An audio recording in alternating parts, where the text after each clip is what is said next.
오늘 우리가 읽은 베드로 후서는 베드로가 쓴 두 번째 편지이고요. 그 내용은 전 세계에 흩어진 성도들의 믿음을 격려하고 또 환난과 어려움 속에서 반드시 기억해야 하는 기독교의 진리를 설명하고 있습니다. 설명하고 있는 것이죠. 그 편지의 마지막 부분을 저희가 읽었습니다. 마지막 부분에서 또 그 중에 일부분을 저희가 읽었는데, 베드로는 자기가 살고 있는 시대를 말세라 불렀습니다. 마지막 때라는 거죠.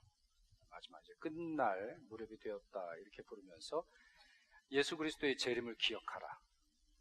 예수 그리스도의 재림과 함께 그분의 킹덤, 우리 한국말로는 나라라고 되어 있습니다. 네이션 이렇게 되어 있지 않고 그분이 왕이시니까 그분의 왕권이 다스려지는 킹덤이 임하기를 바라보고 소망하고 기다리라, 이렇게 권면을 하고 있습니다. 물론 이런 신앙이 공격을 받을 겁니다. 어떤 사람들은 조롱할 것이다, 3절에는 쓰여져 있고요. 또 그 다음 절에 보면 어떤 사람은 의심할 거다. 왜냐하면 예수님께서 오신다고 하고서 너무 늦는 거 아니냐, 너무 늦는 거 아니냐. 실제로 이 늦는다라고 하는 이때 당시에, 베드로 후서를 썼을 당시에 성도들이 늦다라고 생각을 했을 정도면 우리는 더 늦는 거 아니냐, 이런 느낌이 들 수 있겠습니다만, 여하튼 그 나라를 기다리는 성도들이 늦는다, 취소당한 거 아니냐, 원래 없었던 거 아니냐, 이렇게 의심하지 말고 우리의 피부로 느껴지는 날로 그 날을 생각하지 말고 기다려라, 그렇게 말씀을 하고 있습니다. 그 중에서 매우 중요한 핵심적인 내용은 그 날이 되면 어떤 일이 벌어질 것인가를 설명해 주고 있어요. 그 내용은 무엇이냐? 모든 실체가 드러날 겁니다. 그의 날이, 그분의 날이, 그분의 나라가 임하면 이 세상의 모든 실체가 그대로 드러날 거예요. 10절 말씀입니다. 그러나 주의 날이 도둑같이 오리니 그 날에는 하늘이 큰 소리로 떠나가고, 영어 성경을 보니까 the heavens 이렇게 되어 있어요. 그러니까 단수형이 아니고 복수형입니다. 플루럴로 되어 있는데, 그런 점에서 이 하늘은 여러 하늘들을 포함하고 있죠. 우리가 보는 대기권, 또 대기권을 넘어서는 우주, 또 우주를 넘어서는 또 다른 하늘들, 여하튼 하늘이라고 부를 만한 모든 것이 다 사라질 겁니다. 여기에는 하늘에서 뭔가를 차지하고 있었던 그 리더십, 아니면 거기를 통치했던 어떤 힘들이 함께 사라질 것이다, 그렇게 말씀하면서 물질이 뜨거운 불에 풀어지고 땅과 그 중에 있는 모든 일이 어떻게 된다고요? 드러나리로다. 주의 날이 임하면 마치 빛이 비추어졌을 때 어둠은 사라지고 모든 세상의 실체를 환히 볼 수 있는 것처럼 그날의 특징은 그럴 거다. 그날이 임하면 모든 것들에 불이 붙을 것이고 그 불을 견디지 못하는 것들은 녹아내리든가 타서 없어지든가 할 것이며, 그러므로 말미암아 자기를 포장하고 거짓된 것으로 아니면 잘못된 믿음으로 말미암아 자기를 유지했던 것이 다 사라지게 될 것이다. 쉽게 말하면 뭐죠? 진짜만 남을 거다. 진짜만 남을 거다. 진짜만. 요한계시록 20장에도 유사한 말씀이 있습니다. 또 내가 크고 흰 보좌와 그 위에 앉으신 이를 보고 땅과 하늘이 그 앞에서 피하여 간데 없더라. 역시 같은 예언이죠. 베드로 후서 3장에 있는 말씀처럼 땅과 하늘이 사라져버린다는 거예요. 그 나라와 함께. 또 내가 보니 죽은 자들이 큰 자나 작은 자나 그 보좌 앞에 서 있는데 책들이 펴있고 또 다른 책이 펴졌으니 곧 생명책이라. 죽은 자들이 자기 행위를 따라 책들에 기록된 대로 심판을 받으니. 자, 책이 몇 권이죠? 이 요한계시록 20장에 나오는 이 말씀에 의하면 책이 몇 권이에요? 한 권 이상이죠. 한 권으로 표현된 것은 생명책입니다. 우리의 구원받은 모든 사람들의 이름이 기록된 책 한 권, 그 책도 펼쳐질 것이며, 어떤 책들이 펼쳐지죠? 우리의 모든 행위를 기록한 것. 사람들이 보든 사람들이 보지 않든, 아니면은 우리가 손으로 직접 옮기든, 아니면 우리가 속으로 생각하든 상상하든 모든 것이 다 펼쳐질 겁니다. 그날이 되면은 감출 길이 없어요. 여기서 보면 큰 자나 작은 자들이나 이렇게 되어 있죠. 세상에 권세가 좀 있었던 사람이나 세상에서 권세가 없던 사람이나 아무런 차별이 없어요. 모두에게 동등하고 평등하게 이 책이 열려짐으로 심판을 받게 될 것입니다. 바울도 이런 말을 했어요. 이는 우리가 다 반드시 우리가 다 반드시 그리스도의 심판대 앞에 드러나 각각 선악간에 그 몸으로 행한 것을 따라 받으려 함이라. 이것이 말세에, 그리고 그 말세의 마지막 부분, 예수 그리스도의 재림과 함께 그분의 나라가 임할 때 나타나는 현상이라는 거예요. 공통점은 뭐죠? 지금 베드로 후서, 또 요한계시록, 그리고 이 고린도 후서 말씀을 저희가 보았는데 공통점은 무엇입니까? 드러난다는 겁니다. 감출 길이 없어요. 그 어떠한 것, 어떠한 장신구, 어떠한 포장, 어떠한 권위, 어떠한 변명 도저히 피해갈 수 없는 것이죠. 이 말씀들이 우리에게 주는 이와 같은 명백한 사실이 있는데요. 이와 같은 것은 혹시나 이와 같은 일이 시작되는 것이 지연돼 보인다 할지라도 주의 나라와 함께 이것은 지연되지 않고 우리에게 나타날 것이라는 점입니다. 자, 그런 점에서 그날, 그때, 그 시각에 이와 같이 모든 것이 드러난다라고 하는 이 이야기가 어떤 이에게는 굉장한 두려움이 될 것입니다. 그렇겠죠? 심판의 날이니까요. 자기가 그동안 숨어서 했던 모든 일들이 폭로되고 드러나고 어둠 속에서 했던 모든 추한 일들이 나타날 것이니까 얼마나 두렵겠습니까? 얼마나 그 날이 지연되기를 소망하겠습니까? 동시에 이와 같이 모든 것이 드러나기에 어떤 사람들은 얼마나 그날을 기다리겠습니까? 이 땅을 살아갈 때 어둠 속에서 살며 고통 중에 살며 외면당하고 살면서도 정직하고 주님 말씀 따라 살려고 했던 그 사람들은 이 날을 얼마나 기다릴까요? 세상의 수많은 것들로 인해서 내 몸과 내 마음과 내 사회적인 생활과 내 양심에 덕지덕지 무겁게 했던 것이 다 해결될 테니 이 날은 얼마나 큰 축복의 날이고 얼마나 큰 기쁨의 날이 되겠습니까? 고린도 후서 5장, 아까도 5장에 대한 말씀을 읽어드렸습니다만 5장 1절에 바울이 이런 말을 남겨놓았습니다. 만일 땅에 있는 우리의 장막집이 무너지면 하나님께서 지으신 집, 그 손으로 지은 것이 아니요 하늘에 있는 영원한 집이 우리에게 있는 줄 아느니라. 진짜가 왔는데 누가 가짜에게 자기의 삶을 맡기겠습니까? 영원한 것이 임한다고 하는데 하루 이틀을 못 참고 이 세상에 유한한 것에 누가 자기의 삶을 맡기겠느냐 말입니다. 우리 손으로 지어진 수많은 것들이 무너지지 않고는 하나님께서 직접 지으신 영원한 집이 우리에게 오지 않기에, 그와 같은 것을 발견할 수 없기에 우리는 사람의 손으로 지은 것에 우리의 생명과 우리의 양심과 우리의 가치와 우리의 도덕과 우리의 판단을 맡길 수 없는 것이죠. 그러므로서 이 나라를 기다리는 사람, 예수 그리스도를 믿는 사람, 예수 그리스도를 신뢰하는 사람, 예수 그리스도의 구원을 믿는 사람은 모든 것이 드러나는 이 날을 사모하며 살아갑니다. 자, 베드로는 이와 같은 걸 설명하고 있어요. 마지막 날에 이와 같은 일이 벌어지리라. 그렇다면 이와 같은 것을 설명한 후에 그 다음 내용을 보죠. 베드로는 무엇을 우리에게 질문하고 있는데요. 그 질문은 이렇습니다. 너희가 어떤 사람이 되어야 마땅하냐? 지금 말세에 대해서 설명을 하고요. 제가 길게 설명드릴 수 있는 시간은 없지만요. 이 말세에서 벌어질 수많은 일들, 이거는 정치적인 격변, 자연적 재난, 사람들 마음속에서 찾아온 어둠의 권세 등등 수많은 현상들이 있을 겁니다. 그런데 베드로 후서를 쓰면서 이 베드로는 그와 같은 것이 이제 그의 나라와 함께 다 사라지고 진리가 드러나게 될 텐데, 그러면 그와 같은 날이 오기 전에 여러분은 어떤 사람이 되어야 됩니까?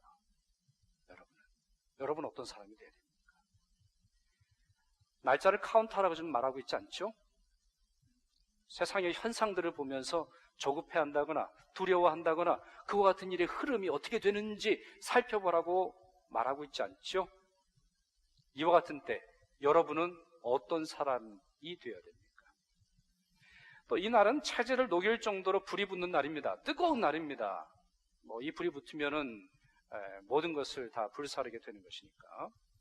그런 점에서 이 날이 임하게 될 테니까 여러분도 세상에 불을 좀 던져야 되겠습니다. 여러분도 세상에 불 좀 더 던져서 미리 주의 나라가 오기 전에 싹 태워버리십시다. 이렇게 말하고 있지 않죠. 여러분은 어떤 사람입니까? 여러분의 양심과 여러분의 삶의 모습과 여러분의 태도와 여러분의 신앙은 이 불이 던져졌을 때 남아있으리라고 생각하십니까? 질문하고 있습니다. 여러분 어떠십니까? 우리가 살고 있는 이 험악한 시대, 참 험악하네요. 요즘 아이들도 그런데네요. 오래 살고 볼 일이다. 고등학생도 그런데요. 오래 살고 볼 일이다. 대통령이 저런 행동을 하는구나. 오래 살고 볼 일이다. 세상에 이런 일도 있구나. 그런다면서요. 오래 살고 봐야 되겠다. 이런 말을 하는 시대가 되었습니다. 이런 시대에 어떤 사람이 되어야 됩니까? 오늘 본문은 4가지를 가르쳐줍니다. 첫째, 11절에 나와 있는데요. 거룩함과 경건한 행실을 가지고 살아야 합니다. 거룩해야 합니다. 경건해야 합니다. 거룩하다라고 하는 말은 하나님을 떠난 세상과 다르게 살라는 말입니다. 비록 우리가 이 세상에 살고 있다 할지라도 우리의 거룩함의 표준은 하늘에 있기에 하나님이 우리에게 명령하시는 거룩함대로 살아야 됩니다. 우리의 거룩함은 이 세상의 법률과 이 세상의 도덕적인 삶을 포함하고 있지만 그것을 뛰어넘는 그것보다 더 탁월한 거룩함을 요청하고 있습니다. 그대로 살아야 합니다. 경건함이라고 하는 것은 godliness 이렇게 되어 있습니다. 영어로. 하나님 닮음이죠. 하나님의 모습처럼. 하나님의 명령뿐만이 아닙니다. 거룩함은 역시 마찬가지죠. 거룩함도 하나님의 명령과 하나님의 성품과 연결되어 있는데 이 경건함도 마찬가지입니다. 경건함은 하나님이 여러분에게 주신 몇 가지 말씀을 지키는 것 자체의 목적이 있지 않아요. 하나님이 여러분에게 주신 하나님의 형상을 회복하고 살아가는 거예요. 거기에는 부부의 관계, 거기에는 자녀들과의 관계, 거기에는 내 자신의 양심, 거기에는 내 말의 습관, 거기에는 사회적 삶이 다 포함이 되는 것이죠. 두 번째, 우리는 이 말세의 때 어떻게 살아가야 합니까? 하나님의 날이 임하기를 바라고 간절히 사모해야 합니다. 어떻게 사모해야 됩니까? 간절히 사모해야 됩니다. 어떻게 살라고요? 어떻게 사모하라고요? 간절히 사모해야 됩니다. 오늘 이 세상을 떠난다 할지라도 내일 그 나라에서 눈 뜰 것을 소망하고 확신하며 살아야 됩니다. 하나님의 나라 임하기를 바라보고 간절히 사모하라. 오늘 본문에는 아주 여러 번 나옵니다. 이 고린도후서 3장에 보면 바라보라, 사모하라. 13절에 뭐라고 말하고 있어요? 우리는 그의 약속대로 의가 있는 곳인 새하늘과 새 땅을 바라보도다. 비록 지금은 아니지만, 지금 그 나라가 임한 것은 온전히 임한 것은 아니지만 그 나라가 완전히 임할 것을 바라보며 흔들림 없이 시선을 고정시켜 살아가라 말씀하고 있죠. 셋째, 점도 없이 흠도 없이 살아야 하고요. 이러한 일들에 있어서 평강을 누려야 합니다. 14절에 그런 말씀이 있지 않습니까? 그러므로 사랑하는 자들아 너희가 이것을 바라보나니 주 앞에서 점도 없고 흠도 없이 평강 가운데서 나타나기를 힘쓰라. 그 나라를 바라보면 우리에게는 점도 없고 흠도 없고 우리 안에 놀라운 평강이 있음으로 말미암아 이 말세에 든든히 살아갈 수 있다 말씀하고 있죠.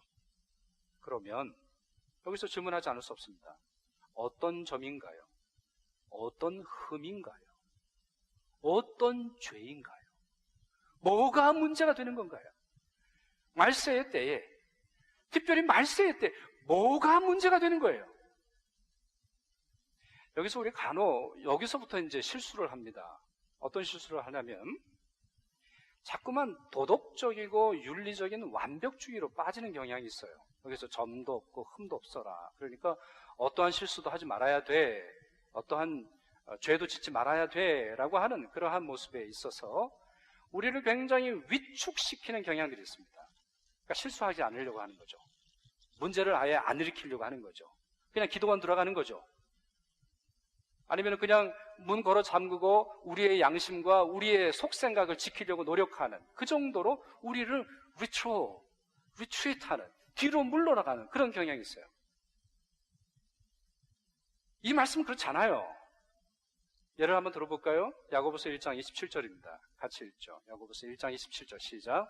하나님 아버지 앞에서 정결하고 더러움이 없는 경건은 그 고아와 과부를 그 환난 중에 돌보고 또 자기를 지켜 새 속에 물들지 아니하는 그것이니라.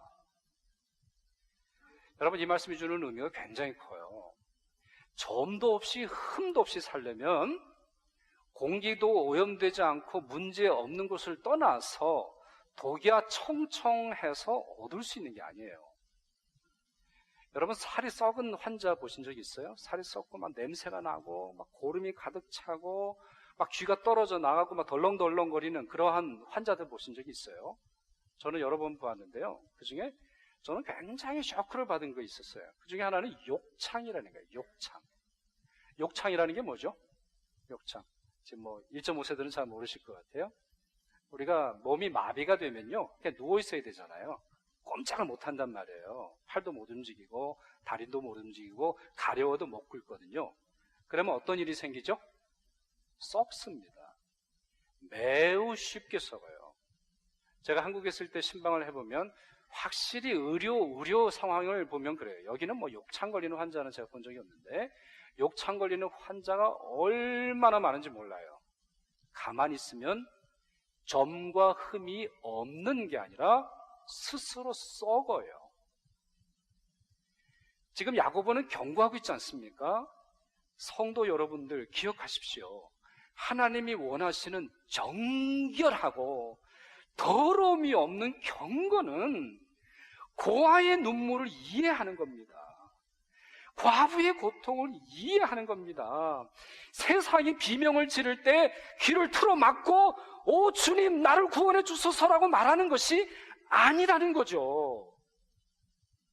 뿐만 아니라 세속에 살면서도, 세상 한복판에 살면서도 마치 이스라엘 백성들이, 유다 백성들이죠. 유다 백성들이 바벨론으로 끌려가서 바벨론의 문화, 바벨론의 언어, 바벨론의 음식, 바벨론의 제도, 바벨론 대하, 바벨론의 양심 속에 산다 할지라도 세속에 물들지 않는, 물이 안 드는, 아무리 그것이 지나친다 할지라도 물이 들지 않는 세상 한복판 속에 있어서도 방수 처리가 좀 된, 양심의 방수 처리, 도덕적 방수 처리, 윤리적인 방수 처리가 돼야 되는데 물들지 않아야 그것이 참된 경건이 아니겠습니까? 이렇게 말해주고 있습니다. 이것이 야고보서 1장이고요. 야고보서 5장도 볼까요?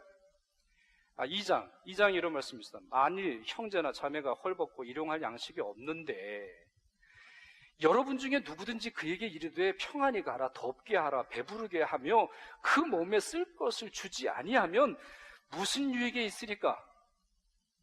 누구의 유익? 이 유익은 누구에게 말하는 거예요? 가난한 자가 찾아와서 평안을 빌어주고 평안할 거예요, 행복할 거예요, 기도해 드릴게요. 누구의 유익? 내 거를 지킴으로 말미암아 내 아이 먹이고 내 친한 사람 먹이고 나를 보호하려고 하는 유익, 그게 유익인 줄 아십니까? 라고 질문하고 있는 거예요. 5장도 보실까요? 5장 말씀 같이 읽죠. 5장 시작. 보라, 너희 밭에서 추수한 품꾼에게 주지 아니한 삭시 소리 지르며 그 추수한 자의 우는 소리가 만군의 주의 귀에 들렸느니라 라고 되어 있어요. 자, 여기서 만군의 주는 누구시죠? 만군의 주는 누굴까요? 하나님 아니에요? 하나님에게는 이제 그의 나라가, 예수 그리스도의 나라가 이제 우리에게 임하게 할 텐데 그 나라를 부르는 소리를 들으신다는 거예요. 그 소리는 오늘 본문에 야고보서 5장에 두 가지로 말하고 있어요. 첫째는 뭐죠? 본문을 잘 보세요. 첫째 줄, 두 번째 줄을 보세요. 보라, 너희 밭에서 추수한 품꾼에게 주지 아니한 뭐가 소리를 질러요? 삭. 삭은 뭐죠? 다른 말로 월급이. 부자와 사장과 가진 자로 인해서 임금이 수탈당하고 정당한 노동에 대한 대가가 지불되지 않는 바로 그 남겨진 임금, 정직한 자에게 가야 하는 돈이 부정한 자로 흘러가는 바로 그 돈이, 정말 땀 흘려서 일하는 평범한 사람들이 피눈물을 흘리며 자기 자녀를 먹고 살려야 하는 바로 그 돈이 누군가에게 흘러 들어갔을 때 그 돈이 소리 지른다는 거예요. 그걸 자본주의라고 부르든 그걸 사회주의라고 부르든 그게 제도라고 부르든 그게 부자의 권리라고 부르든 그 삭시 하나님께 소리를 지른다는 거예요. 뿐만 아니라 추수한 자의 우는 소리가, 그 소리를 외면한 성도들을 떠나서 그 소식을 듣지 않고 자기만 살려고 했던 수많은 그리스도인들의 소리를 떠나서 주님께 직접 올라갈 거라는 거예요. 이 소리를 듣는 것이 말세의 경건이라는 거예요. 이 소리를 듣고 이 말세에 눈물 흘리는 자와 함께 하는 것이 점도 없이 흠도 없이 주님이 주시는 평안 속에 살아가는 거예요. 마지막으로 네 번째, 우리 주 곧 구주 예수 그리스도의 은혜 안에서 그리고 그를 아는 지식에서 지속적으로 자라가라, 이렇게 말씀하고 계세요. 어떻게 자라가라? 지속적으로 자라가라. 여러분, 내일 주님이 오시면 어떻게 할까요? 오늘 어떻게 할까요? 오늘 일단 있는 재산 다 한번 써볼까요? 그동안 해보고 싶었던 거 다 해볼까요? 아니에요. 그 나라가 임박하면 임박할수록 우리는 어떻게 해야 돼요? 우리의 영성은 자라가야 돼요. 우리의 영혼은 자라가야 돼요. 이것은요, 어떤 명령이냐면 그 나라가 우리에게 주어지는 것을 마치 감나무 떨어지듯이 아니면 사과 떨어지듯이 그냥 그 밑에서 그 나라를 덥석 받아 먹으면 된다라고 하는 수동적이고 아무 일도 하지 않는 태도를 말씀하는 것이 아닙니다. 주의 나라는 패잔병을 위해서 오는 것이 아닙니다. 주의 나라는 도망쳐 숨는 자를 위한 나라가 아닙니다. 주의 나라는 그 나라가 있으니까 마치 로또 복권을 맞듯이 내 모든 문제가 해결되리라고 소망하는 사람들이 들어가는 나라가 아닙니다. 그 나라가 올 때까지 말씀이 성장하고 기도를 중단하지 않으며 어떠한 핍박 속에서도 주님이 말씀하시는 사명을 이루는 자가 들어가는 나라이죠. 그렇기에 그 나라가 임할 때까지 성도는 성장, 성숙, 깊이를 더해야 됩니다. 이럴 때 조심할 것이 있습니다. 16절인데요. 16절 말씀 같이 한번 읽을까요? 베드로후서 3장 16절 같이 읽습니다. 무식한 자들과 굳세지 못한 자들이 다른 성경과 같이 그것도 억지로 풀다가 스스로 멸망에 이르느니라. 자, 두 사람들이 언급되고 있죠. 첫째는 누구요? 무식한 자들. 말씀을 모르고, 다시 말해서 성숙해지지 않고 이 나라를 기다린다라고 말하는 사람들이 있다는 거예요. 그러니까 이 나라를 기다리긴 기다리는데 무식해요. 정말 생짜비로 무식해요. 말씀을 이해하려고 하지 않고 잠만 자는 사람들이 있어요. 특히 이게 말세, 종말, 예수 그리스도의 재림을 풀 때 잠만 자는 사람들이 있어요. 왜 잘까요? 꿈 꾸려고. 꿈에 뭐 하나님이 보여주셨어요. 그런 사람들은 무식한 자들이에요. 주님께서 우리에게 주시는 말씀을 통해서 그 나라와 그 나라의 뜻을 이해해야 되는데 무식한 자들이 있다는 거예요. 또 어떤 사람이 있어요? 굳세지 못한 자들. 믿음이 부족하다 보니까, 아니면 믿음이 없다 보니까 마음이 막 흔들리는 거예요. 주님이 오시면 어떻게 하지? 어떻게 하면 좋아? 막 마음이 흔들려요. 그래서 하는 행동이 뭐냐면 성경을 억지로 푸는 거죠. 자기의 조급함대로 풀어요. 자기의 예상대로 풀어요. 자기의 상상대로 푸는 그런 어처구니 없는 행동을 하게 되는 것이죠. 이런 사람들은 성숙해질 수 없어요. 이런 사람들은 성장하는 사람이 아니에요. 주의 나라에 합당한 성장이 없게 되는 것이죠. 중요한 것은 말씀을 푸는 것이 아니라 그 말씀의 성취를 기다리며 때로는 신비 속에서 우리의 삶에 최선을 다하는 것이에요. 건망증이 너무 심한 사람이 있었답니다. 건망증. 이 사람이 택시를 타고 운전사에게 어디를 좀 가주세요 라고 말하고 한참을 가고 있었는데요. 자기가 어디로 가고 있는지를 까먹었어요. 그리고 운전사에게 뭐라고 말했는지를 잊어버린 거예요. 그래서 운전사에게 질문을 합니다. 운전사 양반, 내가 어디 가자 그랬죠? 그랬는데 운전사가 뒤로 보더니 손님 언제 타셨어요?